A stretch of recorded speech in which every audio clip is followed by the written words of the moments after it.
जय सियाराम, जय बागेश्वर धाम की। आपने विक्रम बेताल की 25 कहानियों के बारे में सुना होगा।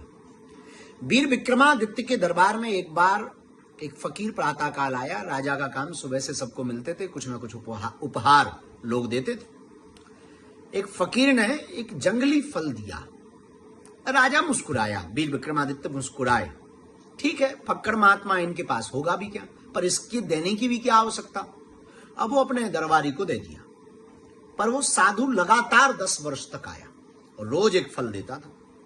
वीर विक्रमादित्य बहुत व्यस्त रहते थे, तो वो फल रोज अपने दरबारी सिपाही मंत्री को दे देते थे। 10वें वर्ष में एक घटना घटती है कि वो जो फल दिया, एक दिन 10वें वर्ष में उस महात्मा ने रोज का काम, तो बगल में पालतू बैठे हुए बंदर को वो फल राजा ने खिलाने को दे दिया। और जैसे ही उसने वो फल खाया तो चौंक गया कि बंदर ने अपने मुंह से इतना बड़ा हीरा उगल करके फेंका उस फल के बीच से कि आज तक राजा के खजाने में भी नहीं था।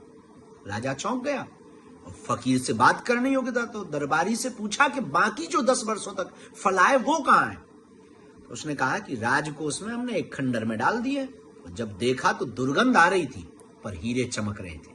दरअसल सदगुरु के पास जब हम जाते हैं तो सदगुरु हमको कुछ पकड़ाता है तो हम उसे समझ नहीं पाते हैं।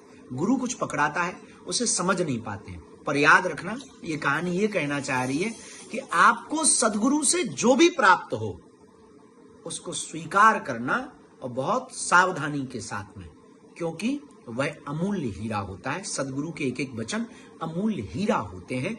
इतना बेशकीमती हीरा होता है कि उसकी कोई दुनिया में कीमत नहीं होती है। इसलिए बेहौसी में नहीं, हौस में जिंदगी को जीना है, और सदगुरु के सामने तो हौस में ही जाया कर।